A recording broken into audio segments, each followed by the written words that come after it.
sejam bem-vindos à semana 3 do módulo 2. Hoje a gente vai falar um pouco sobre a arquitetura de escolha, nudges e o efeito nas decisões. Então vamos lá entender um pouco mais o que é isso, como aplicar, como tem sido feito ao redor do mundo, entender mais a fundo como que é construído aí um nudge. Então, estamos chegando aí à terceira semana do curso de Ciências Comportamentais Aplicadas. A semana 1 e a semana 2, a gente deu um panorama geral da área, os principais motores de decisão que a gente tem, os vieses, heurísticas, que são conceitos fundamentais aí para quando a gente vai construir uma boa política, uma boa intervenção comportamental, um bom nudge também. E a gente vai falar um pouquinho mais com esse viés, né? Com esse olhar aí de como construir um nudge. Depois que você vê uma intervenção criativa, inovadora, tudo parece muito simples, parece muito normal o que foi criado. Mas como que a gente pode, em si, né, juntos, construir uma intervenção, um nudge que seja efetivo para a gente e para as pessoas aí que nos rodeiam?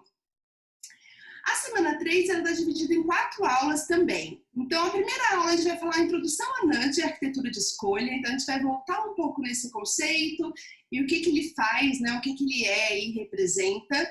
Na aula 2, a gente vai falar dos impactos de mudanças de contexto e arquitetura de escolha. A gente vai ver alguns cases clássicos em políticas públicas, em outros locais, de aplicação de mudanças de arquitetura de escolha, de nudges e a diferença que fez na prática.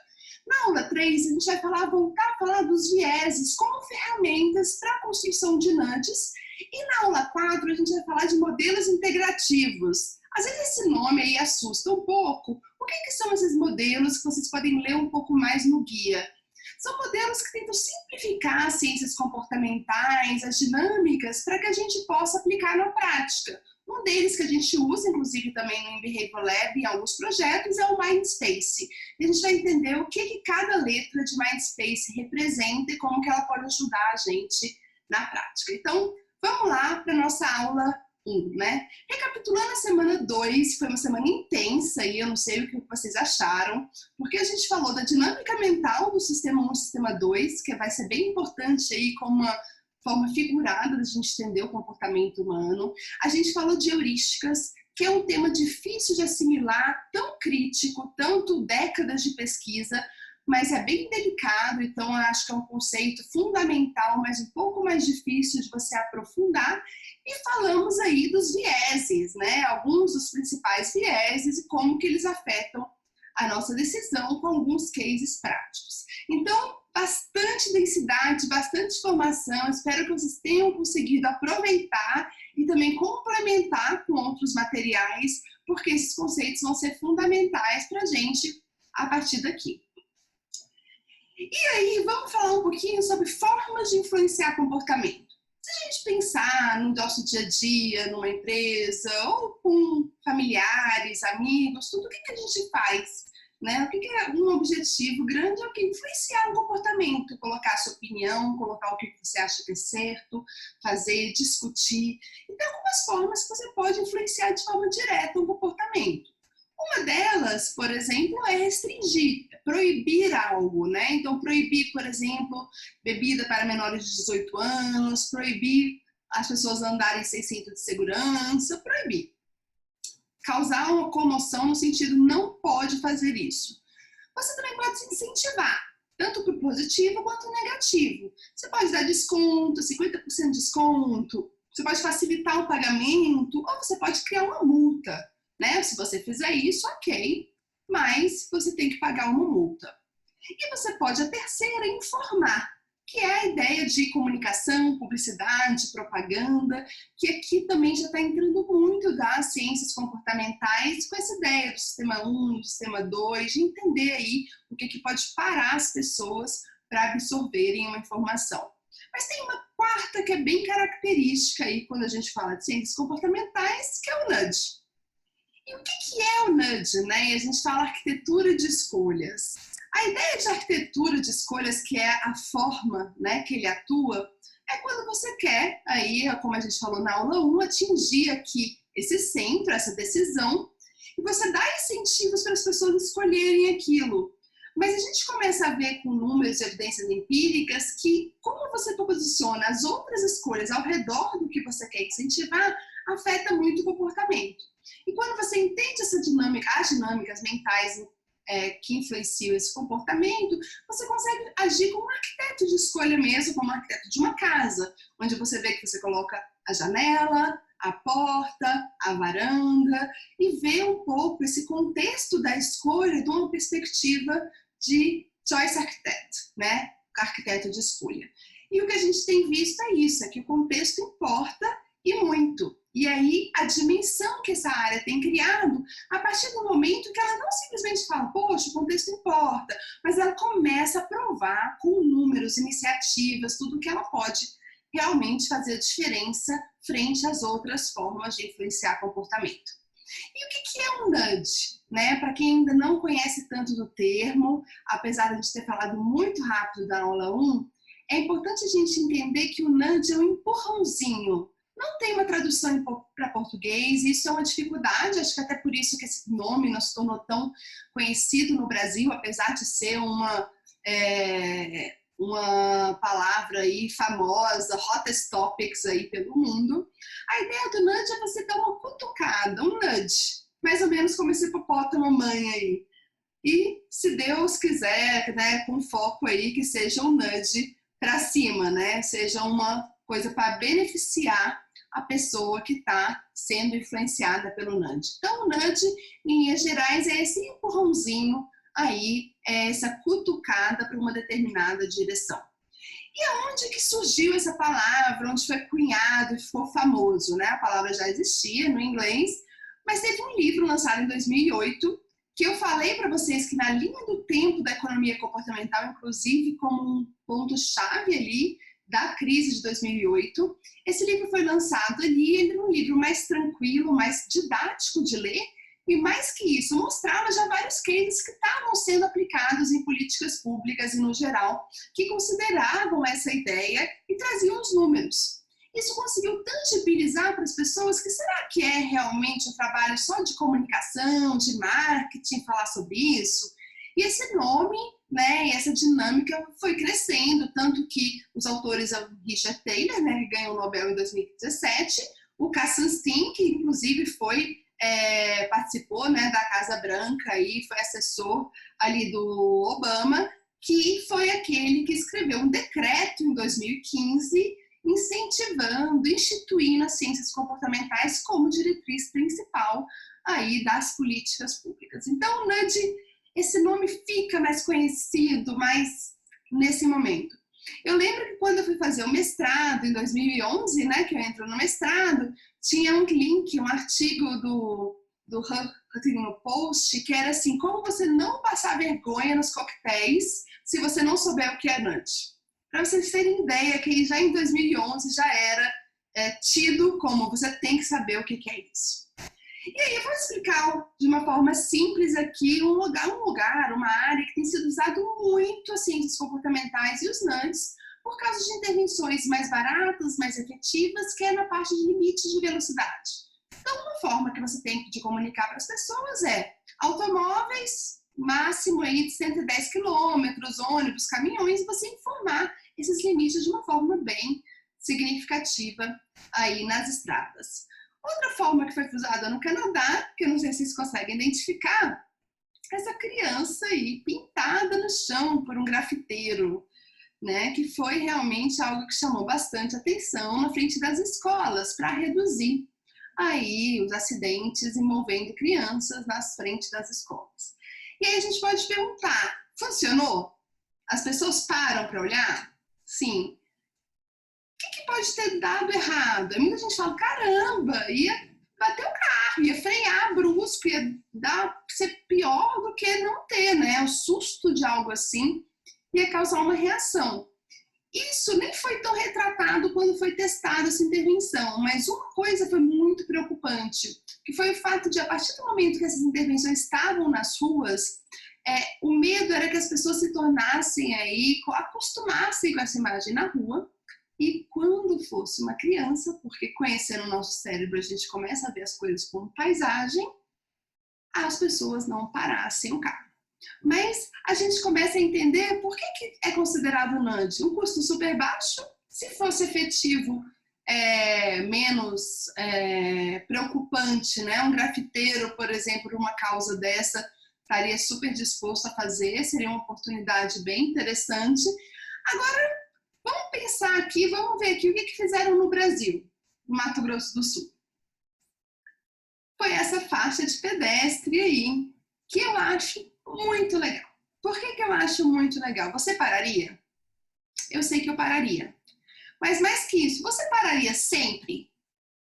E eu também acredito que sim. Então, quando você tem essa ilusão de ótica, né, essa questão 3D, o que acontece? Mesmo as outras formas que você for ver, você vê a imagem e automaticamente o que seu cérebro faria e instintivamente? Diminuir a velocidade. Então, isso trata que sim, teve uma diminuição, né, que eles mediram, mas não sei os números ainda científicos por trás disso. Quem for do Mato Grosso do Sul aí, seria ótimo a gente ter esses números para exemplificar uma intervenção que faz muito sentido quando a gente fala sobre nudge. Então, você está trabalhando essas tendências aí para a gente ver um determinado ambiente. Um outro muito legal do WWF, né, em relação ao uso de papel, incentivar realmente o comportamento mais sustentável. Inclusive, a WWF é um projeto que a gente tem trabalhado e trabalhou, e é muito interessante os desafios que envolvem comportamento humano e que podem ser atacados e devem ser olhados por essa perspectiva. Então, essa iniciativa é muito legal. E trazendo um pouco o conceito, porque quando você aprende o que é nudge, uma pergunta comum é falar assim, isso é um nudge? Isso é um nudge? Flávia, isso é um nudge? Os professores sempre ouvem sobre isso. E o conceito clássico aí até do livro, e para você definir o nudge, é que o nudge é qualquer aspecto da arquitetura de escolha que altera o comportamento das pessoas de um modo previsível, sem proibir qualquer opção ou alterar significativamente os incentivos econômicos. Então, você não dá dinheiro para ela fazer aquele comportamento, não é caro, normalmente os nudges são mais baratos, não tem uma troca financeira envolvida, mas ele move, né, ele estuda qual que é a tendência daquela pessoa seguir ali, ou seja, o ambiente condiciona ou incentiva a pessoa a virar à direita, à esquerda ou seguir em frente. O que você gostaria? Como você vai criar um nudge ou uma intervenção que ajude nessa dinâmica que atrapalha em muitos locais, aeroportos, rodoviárias, tudo mais, para que as pessoas necessariamente, ou a grande maioria, virem à direita. Então, é um pouco a ideia do nudge aí que vocês podem aprofundar. O nudge, ele pode ser também muito simples no nosso dia a dia e a tecnologia nos ajuda muito nisso. Então, imagina algum tempo atrás você não tinha dados personalizados, dados do seu comportamento. E uma coisa que a gente observa quando fala de comportamento humano, que quando a gente fala que os outros estão fazendo errado, é muito fácil culpar os outros. Mas quando a gente olha o nosso comportamento, então a gente consegue ver a nossa tendência, o nosso viés, a nossa heurística, a gente tende a agir de forma mais automática, mais rápida.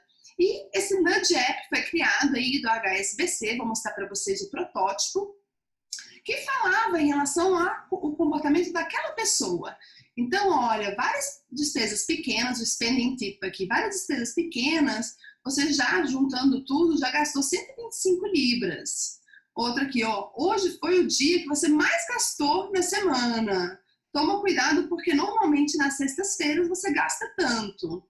E aí vão outras dinâmicas, também incentivo de poupança. Vamos olhar esse aqui, ó. Pessoas com um perfil similar a você, não é qualquer pessoa, normalmente poupam aí 3% a mais do que você está poupando. Poupe você também. Então, em alguns momentos hoje que a gente tem essa tecnologia de criar um app, de mandar mensagem, e-mails e testar o que é mais efetivo, a forma que você escreve pode ter muito do conceito de arquitetura de escolha de nudge, tem mostrado resultados significativos aí. E um dos pontos principais que parece lógico e muitas vezes em boards, em projetos e discussões com times digitais ou não, a gente vê quanto que não é, que é a ideia de se quer encorajar alguém a fazer uma coisa, faça com que seja simples, com que seja a opção normal, natural, como seja automático, fluido, que a pessoa age daquela forma. Às vezes a gente tem muito conhecimento sobre um produto, sobre algo que pode beneficiar o cidadão, o consumidor, e a gente quer passar todo esse conhecimento para a pessoa. E às vezes você precisa que tenha a barreira de entrada seja bem pequena, para aí você mostrar todos os benefícios que aquele produto, aquele serviço pode causar. E aí, a ideia que a gente viu aí na semana 2, Sistema 1 e Sistema 2 é muito interessante aqui, porque quando você entende um pouco melhor esse reino das heurísticas do Sistema 1 e o reino aí do Sistema 2, né, o reino da lógica, que é mais consciente, deliberativo, você pode também ter alternativas de como você vai atacar aquele problema. Uma ideia, por exemplo, é que você pode ativar o Sistema 1. Né? Então, se você ativar o Sistema 1, você pode trabalhar as emoções, simplificação do processo, hábitos das pessoas, as heurísticas naturais. Você tem que fazer a pessoa parar para pensar, tem que chocar também ela, tem que trabalhar o processo de ativar o Sistema 1 e essa relação. Você também pode fazer o Sistema 2, que é fazer a pessoa parar para pensar, criar uma reflexão, aumentar a responsabilidade, assinar algo que é uma coisa que a gente vai ver, criar um lembrete, planejamento, com essa ideia de como é que eu posso fazer essa pessoa, esse cliente, esse consumidor, cidadão, esse familiar, parar no momento que ele for fazer algo que não é o melhor para ele, para pensar. E um outro ponto que traz aí, inclusive esse artigo é muito legal, que é aquele mesmo artigo que eu falei antes, que é Líderes como Arquitetos de Decisão, da HBR, que é da Francesca Dino e do John Bichers, também tem a ideia de pular, porque muitas vezes a inércia, o status quo, a opção default, né, o padrão, é que simplesmente as coisas já estão marcadas para a pessoa não tem que agir. Então, às vezes, nem o Sistema 1, nem o Sistema 2 tomam conhecimento daquela decisão. E aí, nesse universo, né, que atua muito dos antes, né? E aí, para a gente fechar essa primeira aula, tem um vídeo muito legal no economiacomportamental.org, o link vai estar aqui, também a gente vai ter nas referências, que é aí o livro da equipe do BERT de Toronto, que foi cedido e traduzido pelo professor Dilip Soma, que a gente agradece muito, assim, com muito carinho sobre isso, porque ele ajudou a gente a traduzir não esse só, mas também um manual de nudge, que eu também vou disponibilizar para vocês, que fala um pouco como ajudar as pessoas a fazerem melhores escolhas para uma vida mais saudável, rica e feliz, e falando um pouco aí da percepção desse fantástico mundo aí da economia comportamental, que eu espero que vocês cada vez mais achem aí como a gente, que realmente tem muita oportunidade. Então, acessem esse vídeo que lá vai ter alguns exemplos e também vocês vão ter aí, a gente nas próximas aulas vai falar um pouquinho disso, vocês vão ter outros materiais para tomar, para usar como base. Vamos lá, obrigada, até a próxima aula.